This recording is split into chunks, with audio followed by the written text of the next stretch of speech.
सभी को नमस्कार, जय हिंद, सत श्री अकाल। तो हमने पिछले वीडियो में पढ़ चुका था 1781 ईस्वी का संशोधन अधिनियम। तो आज हम क्या पढ़ने वाले हैं कि 1784 ईस्वी का जो पिट्स इंडिया एक्ट आया था उसकी विशेषता को हम यहाँ पे चर्चा करने वाले हैं। ये सब टॉपिक ना थोड़े से हार्ड पड़ जाते हैं और ये सब टॉपिक को ना बच्चे छोड़ देते हैं।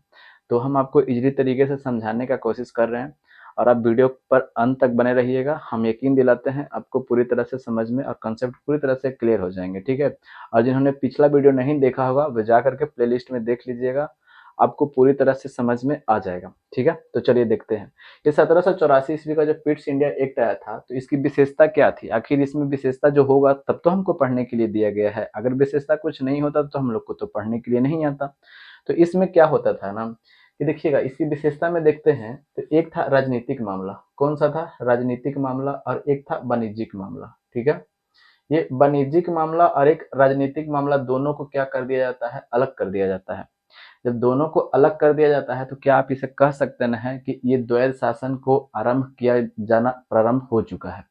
बिल्कुल कह सकते हैं, क्योंकि राजनीतिक मामला को अलग कर दिया गया है और एक वाणिज्यिक मामला को अलग कर दिया गया है। वाणिज्यिक मामला कहने का मतलब जिसमें व्यापार से संबंधित जो भी संबंधित नियम होंगे, कानून होंगे, वो सभी इसमें देखे जाएंगे। और राजनीतिक मामले जिसमें प्रशासन से संबंधित जो होंगे वो इसमें देखेंगे, राजनीतिक मामले में देखे जाएंगे, ठीक है।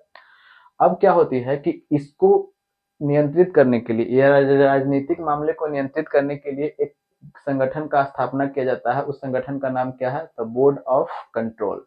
बोर्ड ऑफ कंट्रोल इसका स्थापना किया जाता है, एक संगठन बनाता है।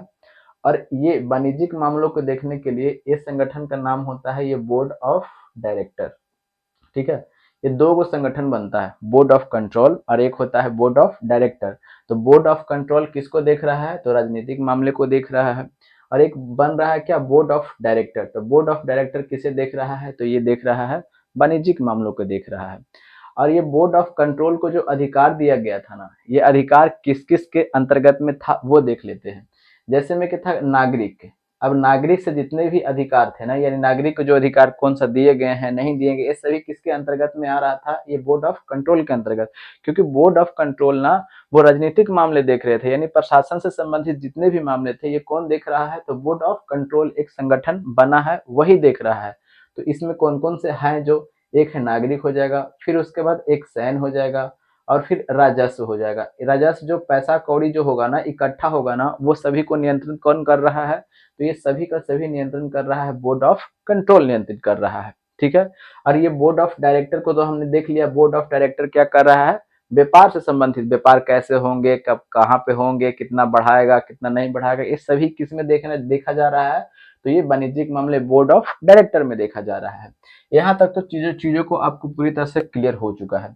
अब क्या होते हैं ना कि ये जो कंपनी, ये जो संगठन बनता है, तो संगठन बनता है, कौन बनाता है? तो ये ब्रिटिश सरकार बनाती है। तो जब ब्रिटिश सरकार बनाती है तो ये क्या होता है कि भारत में कंपनी के अधीन क्षेत्र को पहली बार क्या कहा जाता है? जिसमें अब ये हमारा इंडिया है, ठीक है, ये हमारा इंडिया है। तो इंडिया है, तो इंडिया में तो कुछ क्षेत्र पर ये तो अधिपत्य जमाए हुए हैं। क्यों? क्योंकि इसका व्यापार सब और सब किसके कंट्रोल में है? ये कंपनी के अधीन में ही है। तो ये कहा सकता है, इसी के एक्ट्स के माध्यम से, पिट्स इंडिया एक्ट के माध्यम से ये कहा जा रहा है कि भारत में कंपनी के अधीन जो क्षेत्र है, यानी कंपनी के अंतर्गत में जो क्षेत्र है ना, तो वो ब्रिटिश अधिपत्य का क्षेत्र कहा गया। यानी कंपनी का जो क्षेत्र था यहाँ पे मान लीजिए कि यहाँ तक कंपनी का क्षेत्र था, तो ये कंपनी जो कब्जा जमाए हुए था ना, उसे क्या बोला गया कि ये ब्रिटिश अधिकार का है। देख रहे हैं, ठीक है। ये क्या कहा गया कि जो कंपनी के जो क्षेत्र यहाँ तक जो जमाए हुए था, व्यापार कर रहा था, क्योंकि व्यापार में भी कर रहा है और फिर राजनीतिक मामला भी देख रहा था। तो इसी एक्ट में, यानी 1784 ईस्वी का पिट्स इंडिया एक्ट में ही क्या कहा गया कि भारत में कंपनी के जो अधिकार क्षेत्र में जो क्षेत्र है ना, जो अधिकार क्षेत्र में कंपनी अपना कब्जा जमाए हुए है, वो ब्रिटिश अधिपत्य का क्षेत्र कहा गया। इसका कहने का मतलब हो गया कि ब्रिटिश अधिकार के का भी है। ये कौन कह रहा है? ये 1784 ईस्वी का पिट्स इंडिया एक्ट कह रहा है। एक चीज तो ये हो गया। इसकी एक और विशेषता क्या था ना कि ब्रिटिश सरकार भारत में पहली बार, ठीक है, कंपनी के कार्यों, यानी कंपनी के जो कितना कार्य है, कौन कौन सा कार्य है, कौन कौन सा कार्य नहीं है, और ये प्रशासन भी देख रहा था। ये हमने राजनीतिक मामला देखा। ये प्रशासन पर क्या हो गया? इसका पूर्ण नियंत्रण हो गया। किसका? ब्रिटिश सरकार का नियंत्रण हो गया। तो 1784 ईस्वी का पिट्स इंडिया जो एक्ट था यहीं तक था, ठीक है। इसके बाद जो एक्ट है वो हम एक्ट को पढ़ाएंगे। 1786 ईस्वी का एक्ट आता है जिसमें लॉर्ड कॉर्नवालिस की कुछ शर्तें होती है, क्योंकि वो कमांडर इन चीफ का पद मांगता है। जो प्रोसेस है ये छोटा सा चीज है, ये हम कुछ ही देर में लेकर के आएंगे वीडियो को। तो उम्मीद है कि आपको समझ में पूरी तरह से आ चुका होगा।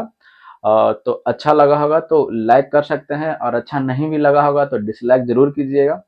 और अगर कोई सजेशन हो तो कमेंट बॉक्स में ज़रूर बताइएगा, हम आपकी सजेशन पर अमल ज़रूर करेंगे। और अगर आपको सपोर्ट दिखाना चाहते हैं तो वीडियो को लाइक एंड सब्सक्राइब जरूर कीजिएगा, और नहीं भी दिखाना चाहते हैं तो कोई बात नहीं है। तो मिलते हैं अगले वीडियो में, तब तक के लिए हंसते रहिए, मुस्कुराते रहिए और अपनों का ख्याल रखिए। तब तक के लिए जय हिंद, जय भारत।